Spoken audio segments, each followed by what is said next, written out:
Donc, chers enfants, bonjour, chers enfants du patronage, chers enfants du chalet Cotentin, chers enfants du catéchisme. Eh bien, nous nous retrouvons encore ce mercredi pour justement apprendre à découvrir un peu plus qui est Jésus.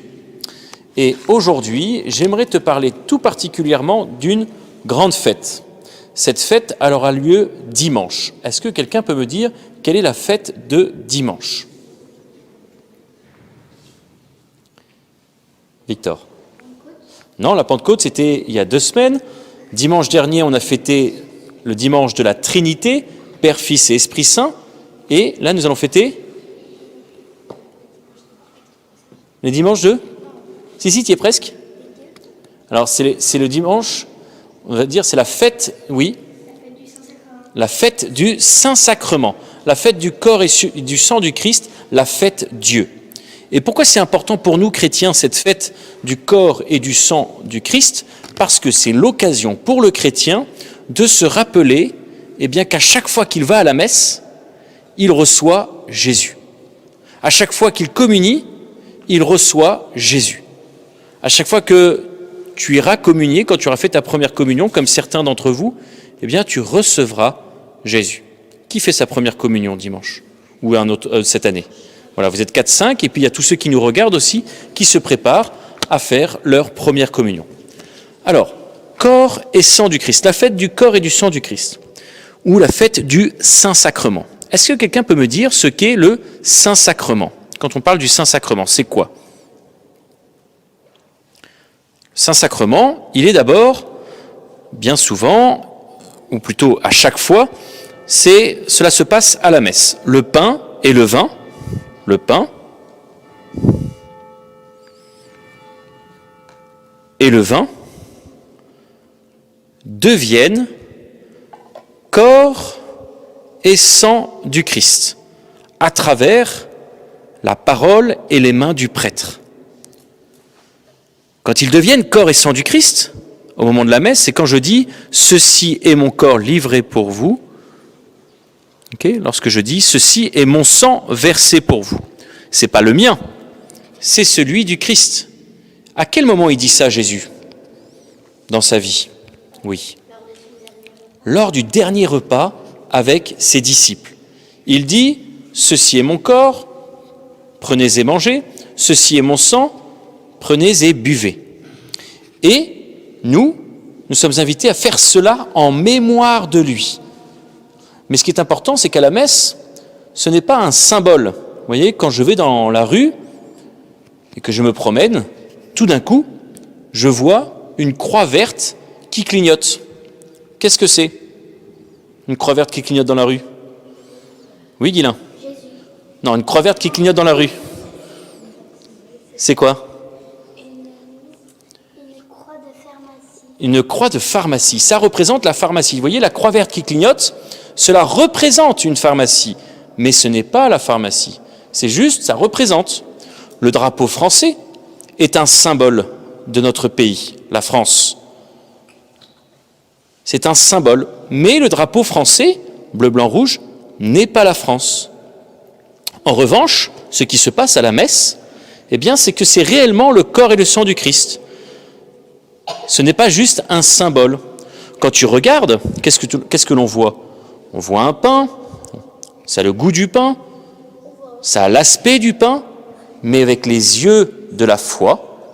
Donc tu as les yeux du corps qui voient du pain, et les yeux de la foi, à partir de ton cœur, ils voient le corps du Christ. Et de la même façon pour le vin. Et parfois, après une messe, on va consacrer une grande hostie comme celle-ci, et on la mettra dans le... Comment ça s'appelle ça ? Un tabernacle. On va mettre le corps du Christ dans le tabernacle pour poursuivre notre prière.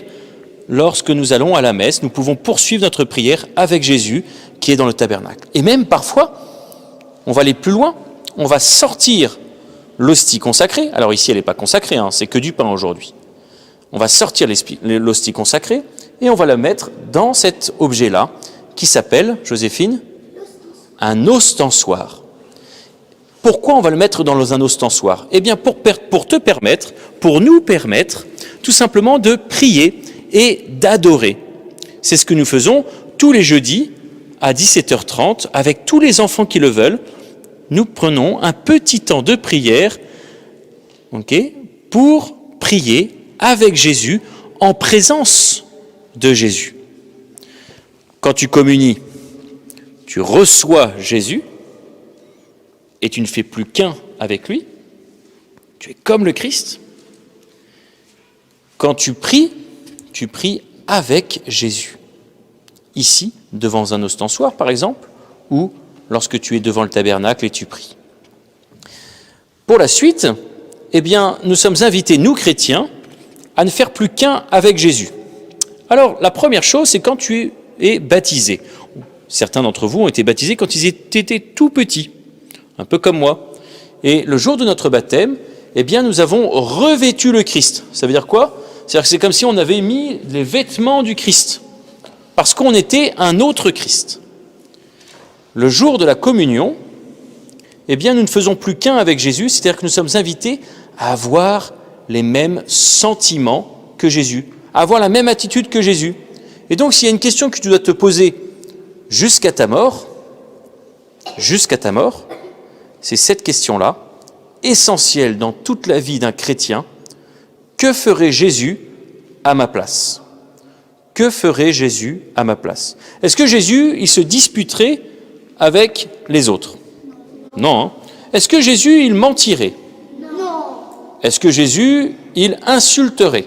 Non. Vous voyez, la question qu'il faut que tu te poses, c'est que ferait Jésus à ma place pour justement apprendre à avancer vers Dieu, à avancer vers le chemin de la sainteté. C'est quoi la sainteté ? C'est tout simplement l'amitié avec Jésus. L'amitié avec Jésus. Et quand on aime, on essaye de faire plaisir à l'autre. On a ce désir en nous de vivre avec l'autre. Vous voyez, pendant 2 mois, vous avez été confinés, vous étiez chacun chez soi, et vous aviez qu'un désir, c'était de voir les autres. Aujourd'hui, c'est un peu plus faisable, c'est possible, mais vous voyez, ce désir d'être avec les autres, il faut que vous l'ayez aussi avec Jésus. Être avec Jésus. C'est ce que nous vivons au moment de la communion, à la messe.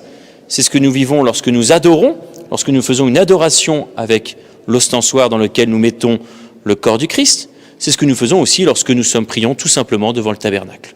La fête Dieu, la fête du corps et du sang du Christ, la fête du Saint-Sacrement que nous allons fêter dimanche, c'est une des grandes fêtes chrétiennes à laquelle tu es convié dimanche avec tes parents pour remettre Jésus à l'honneur, à la première place, au top, pas à la dernière place, au top, comme celui qui doit prendre la première place dans ta vie. Ça va ? Est-ce qu'il y a des questions ? C'est bon ? Alors relevez la main ceux qui vont faire la première communion. Qui vont faire la première communion cette année. Voilà, vous êtes 4, 5, très bien.